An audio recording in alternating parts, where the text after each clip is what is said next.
विषम वृत्त का वर्णन। अग्निदेव कहते हैं, छंद या पद्य दो प्रकार के हैं, जाति और वृत्त। यहाँ तक जाति छंदों का निरूपण किया गया है, अब वृत्त का वर्णन करते हैं। वृत्त के तीन भेद हैं, सम, अर्धसम तथा विषम। इन तीनों का प्रतिपादन करता हूं। समवृत्त ही संख्या में उतनी ही संख्या से गुणा करें, इससे जो गुणनफल हो उसे अर्ध समवृत्त ही संख्या समझनी चाहिए।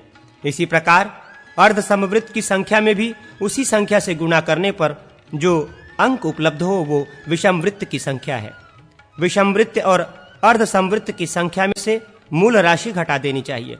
इससे शुद्ध विषम और शुद्ध अर्धसमवृत्त की संख्या का ज्ञान होगा। केवल गुणन से जो संख्या ज्ञात होती है वो मिश्रित होती है। उसमें अर्धसम के साथ सम और विषम के साथ अर्धसम की संख्या भी सम्मिलित रहती है। जो अनुष्टुप छंद प्रत्येक चरण में गुरु और लघु अक्षरों द्वारा समाप्त होता है, अर्थात जिसके प्रत्येक पाद में अंतिम दो वर्ण क्रमशः गुरु लघु होते हैं, उसे समानी नाम दिया गया है। जिसके चारों चरणों के अंतिम वर्ण क्रमशः लघु और गुरु हों, उसकी प्रमाणी संज्ञा है। इन दोनों से भिन्न स्थिति वाला छंद वितान कहलाता है। इसके अंतिम दो वर्ण केवल लघु अथवा केवल गुरु भी हो सकते हैं। यहां से 3 अध्यायों तक पादस्य इस पद का अधिकार है तथा पद चतुर्धर्व छंद के पहले तक अनुष्टभ वक्रतम का अधिकार है। तात्पर्य ये कि आगे बताए जाने वाले कुछ अनुष्टुप छंद वक्त्र के संज्ञा धारण करते हैं। वक्त्र जाति के छंद में पाद के प्रथम अक्षर के पश्चात सगण और नगण नहीं प्रयुक्त होने चाहिए। इन दोनों के अतिरिक्त मगण आदि 6 गणों में से किसी एक गण का प्रयोग हो सकता है। पाद के चौथे अक्षर के बाद भगण का प्रयोग करना उचित है। जिस वक्त्र जाति के छंद में द्वितीय और चतुर्थ पाद के चौथे अक्षर के बाद जगण का प्रयोग हो उसे पथ्या वक्त्र कहते हैं। किसी किसी के मत में इसके विपरीत न्यास करने से, अर्थात प्रथम एवं तृतीय पाद के बाद जगण का प्रयोग करने से पथ्या संज्ञा होती है। जब विषम पादों के चतुर्थ अक्षर के बाद नगण हो तथा सम पादों में चतुर्थ अक्षर के बाद यगण की स्थिति हो तो उस अनुष्टभ वक्त्र का नाम चपला होता है। जब सम पादों में 7वां अक्षर लघु हो, अर्थात चौथे अक्षर के बाद जगण हो तो उसका नाम विपुला होता है। यहाँ सम पादों में जो सप्तम लघु होगा ही, विषम पादों में भी यगण को बाधित कर अन्य गण हो सकते हैं। यही विपुला और पथ्या का भेद है। 7वां आचार्य के मत में विपुला के सम और विषम सभी पादों में 7वां अक्षर लघु होना चाहिए। जब प्रथम और तृतीय पादों में चतुर्थ अक्षर के बाद यगण को बाध कर विकल्प से भगण, रगण, नगण और तगण आदि हो तो विपुला छंद होता है। इस प्रकार विपुला अनेक प्रकार की होती है। यहाँ तक वक्त्र जाति के छंदों का वर्णन किया गया है।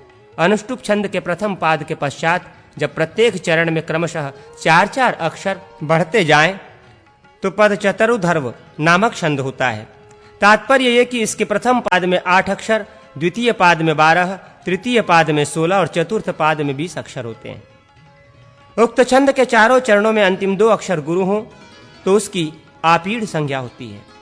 यह अंतिम अक्षरों को गुरु बतलाने का ये अभिप्राय जान पड़ता है कि शेष लघु ही होते हैं। जब आदि के 2 अक्षर गुरु और शेष सभी लघु हों तो उसका नाम प्रत्यापीढ़ होता है। पद चतुर्धर्व नामक छंद के प्रथम पाद का द्वितीय आदि पादों के साथ परिवर्तन होने पर क्रमशः मंजरी, लवली तथा अमृत धारा नामक छंद होते हैं। अर्थात जब प्रथम पाद के स्थान में द्वितीय पाद और द्वितीय पाद के स्थान में प्रथम पाद हो तो मंजरी छंद होता है। जब प्रथम पाद के स्थान में तृतीय पाद और तृतीय पाद के स्थान में प्रथम पाद हो तो लवली छंद होता है। और जब प्रथम पाद के स्थान में चतुर्थ पाद और चतुर्थ पाद के स्थान में प्रथम पाद हो तो अमृत धारा नामक छंद होता है। अब उद्गता छंद का प्रतिपादन किया जाता है। जहां प्रथम चरण में सगण, जगण, सगण और एक लघु ये 10 अक्षर हों, द्वितीय पाद में भी नगण, सगण, जगण और एक गुरु ये 10 ही अक्षर हों, तृतीय पाद में भगण, नगण, जगण, एक लघु तथा एक गुरु ये 11 अक्षर हों तथा चतुर्थ चरण में सगण, जगण, सगण, जगण और एक गुरु ये 13 अक्षर हों तो वो उद्गाता नाम वाला छंद है। उद्गाता के तृतीय चरण में जब रगण, नगण, भगण और एक गुरु ये 10 अक्षर हों तथा शेष 3 पाद पूर्ववत ही रहें तो उसका नाम सौरभ होता है। उद्गता के तृतीय पाद में जब 2 नगण और 2 सगण हो और शेष चरण ज्यों के त्यों रहें तो उसकी ललित संज्ञा होती है।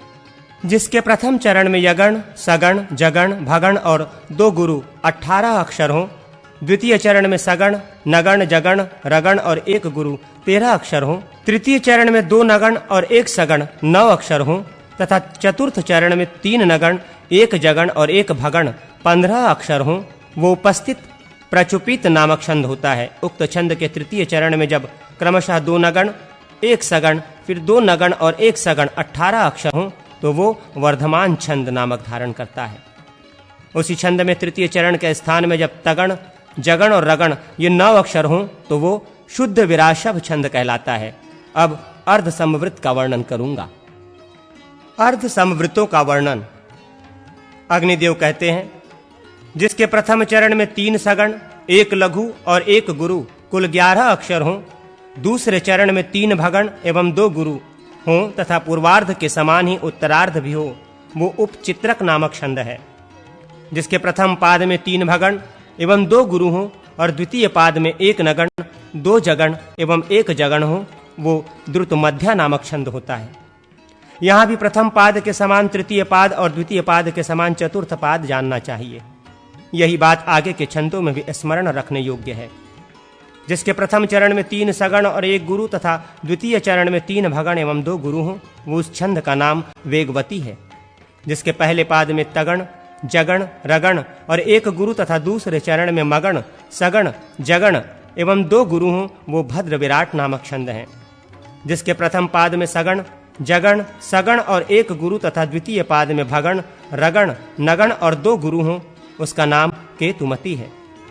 जिसके पहले चरण में 2 तगण, 1 जगण और 2 गुरु हों तथा दूसरे चरण में जगण, तगण, जगण एवं 2 गुरु हों, उसे आख्यानिकी कहते हैं।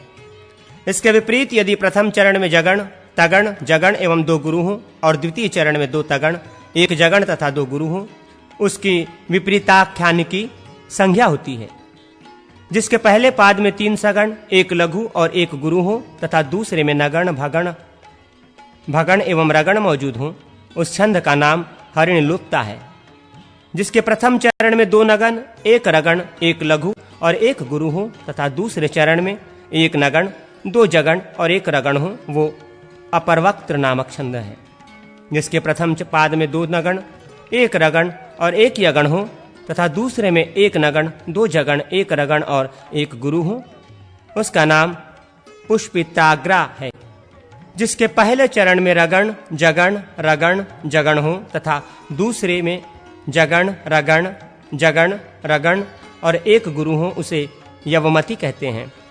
जिसके प्रथम और तृतीय चरणों में 28 लघु और अंत में 1 गुरु हो तथा दूसरे एवं चौथे चरणों में 30 लघु एवं 1 गुरु हो, तो उसका नाम शिखा होता है। इसके विपरीत यदि प्रथम और तृतीय चरणों में 30 लघु और 1 गुरु हो तथा द्वितीय एवं चतुर्थ चरणों में 28 लघु के साथ 1 गुरु हो, तो उसे खंजा कहते हैं। अब समवृत का दिग्दर्शन कराया जाता है।